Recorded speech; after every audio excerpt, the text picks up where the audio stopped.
Sáng nay, thôn Tứ Chánh, xã Phong Sơn, thị xã Phong Điền tổ chức lễ khánh thành nhà bia tưởng niệm mẹ Việt Nam anh hùng và các anh hùng liệt sĩ đã anh dũng hy sinh cho sự nghiệp đấu tranh giải phóng dân tộc và bảo vệ Tổ quốc.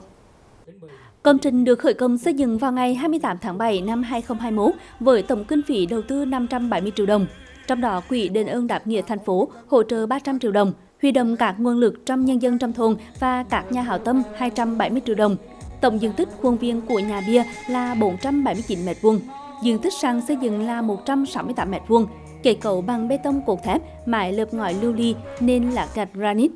Bên trong nhà bia ghi danh các bà mẹ Việt Nam anh hùng, các anh hùng liệt sĩ qua các thời kỳ kháng chiến cứu nước và xây dựng bảo vệ Tổ quốc Việt Nam xã hội chủ nghĩa. Công trình nhà bia tưởng niệm thể hiện lòng tri ân đối với sự hy sinh cao cả của các mẹ Việt Nam anh hùng và các anh hùng liệt sĩ, qua đó góp phần giáo dục truyền thống cách mạng, tinh thần yêu nước trong nhân dân, đặc biệt là thế hệ trẻ.